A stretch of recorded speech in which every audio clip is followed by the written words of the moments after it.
Every single week we get hit with this just a tidal wave of headlines, right? Tech breakthroughs over here, massive corporate deals over there, economic warnings, global tensions. It can feel totally disconnected.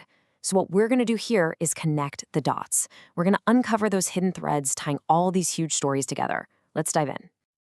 Okay, so let's start with something I bet a lot of you grew up with in science fiction.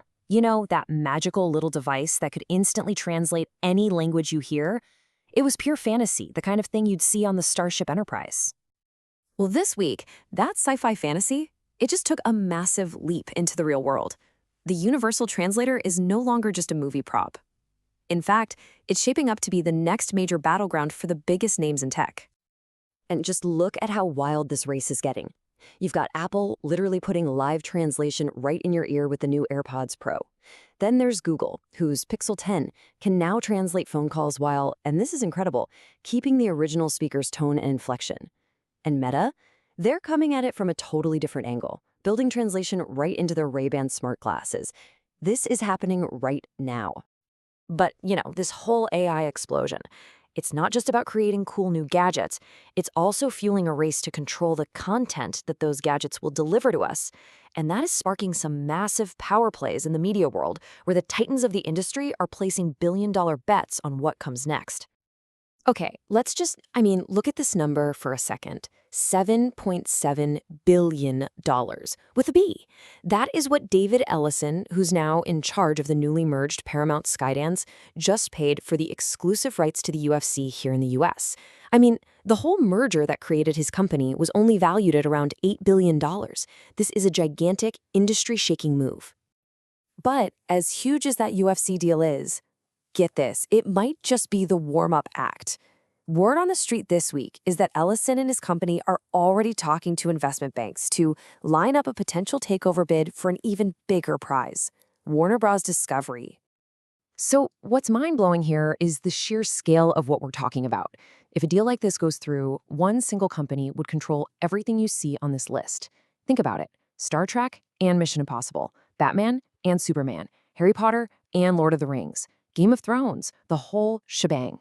It would create a library of content so huge it's almost hard to wrap your head around. So what's the engine behind all this? The gadgets, the mega deals? Well, it all comes down to the AI arms race. This chart kind of shows you the whole ecosystem.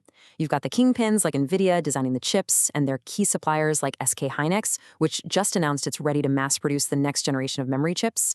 But you've also got huge competitors like Samsung and Micron scrambling to catch up. The bottom line is, controlling this hardware is becoming the key to controlling, well, pretty much everything else. But all this frantic race for AI supremacy, it has a real human cost, right? As these tech giants pour billions into changing our world, they're also dealing with some serious turmoil inside their own companies. We saw that this week from Microsoft CEO Satya Nadella, who basically had to admit he needs to rebuild trust with his own employees after all the layoffs. It's a pretty stark reminder of the pressure cooker these folks are in. And that really brings us to the big question, doesn't it? With all this incredible futuristic innovation and these massive corporate chess moves, what's the actual health of the economy holding all this up? Because lately the signals, well, they're getting a little concerning. All right, let's take a look at the latest inflation numbers from August. Overall inflation came in at 2.9%. But the number that really jumps out is right next to it. Medical care costs are climbing at 4.2%. That's way faster than everything else, and it's putting a real squeeze on families and businesses. And it's not just the numbers talking.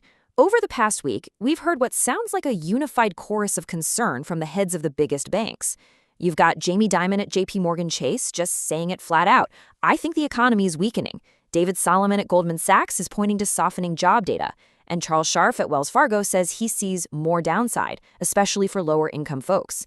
When all of them start singing the same tune, you really have to listen. It's funny how these huge abstract economic forces can show up in the most unexpected personal places. In this case, one of the most interesting new economic indicators is coming from, believe it or not, your closet. Yeah, they're calling it the Ozempic effect. It's basically this massive economic ripple being caused by the explosion in popularity of these new GLP-1 weight loss drugs. This isn't just a healthcare story anymore. It's a powerful economic force that is literally resizing the American consumer and shaking up whole industries because of it. And you can already see the ripples everywhere. On one hand, resale shops say they're being flooded with plus-size clothing donations. Retailers are reportedly starting to stock fewer extended sizes, and brands are seeing actual demand shift down from sizes like 5 or 6XL to 3 or 4XL. At the same time, major companies are now bracing for a 12% jump in their own drug costs, and a big part of that is covering these new medications for their employees. Okay, so let's zoom out. Because all of this, the tech race, the corporate mergers, the economic jitters, it's all happening on a world stage that feels, well, more and more tense. New battle lines are being drawn, and some very old ones are being tested. I mean, just look at what's happening between the US and Brazil right now. After a Brazilian court sentenced their former president, Bolsonaro, to 27 years for plotting a coup, the US Secretary of State called it a witch hunt and threatened to respond accordingly, on top of the sanctions already in place. And as you can imagine, Brazil's current government fired back, accusing the US of interfering with its sovereignty. And that's not the only point of friction. This was a pretty direct warning shot from China's Ministry of Commerce to Mexico. They're telling Mexico to think twice before it raises tariffs on cars made in Asia and making it very clear there will be countermeasures. And this tension isn't just about trade in the Americas or Asia. Over in Europe, some very old tensions with Russia are being tested in some very new and, frankly, pretty dangerous ways. So analysts have this term for it, Russia's salami-slicing strategy. And this timeline really shows you what that means. It's this pattern of small but constant provocations, each one designed to test how the West will react. It started in 2014 with Crimea. It's continued with these gradual border expansions and airspace violations, and it all led up to this week's major escalation. 19 Russian drones flying into Polish airspace, that's NATO territory, forcing the alliance to scramble fighter jets. This quote here from Oksana Nechprenko really nails it. He is simply testing tactics. He tries something outrageous, waits for the world's reaction, and if there is none, he pushes further. It perfectly explains the playbook. Each little slice is a test to see what they can get away with. So let's pull all these threads together. We started with science fiction becoming reality in our ears.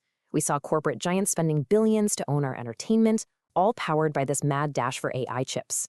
We looked at an economy showing real signs of weakness right down to the clothes in our closets. And we've seen how all of it is playing out in a world under more and more pressure.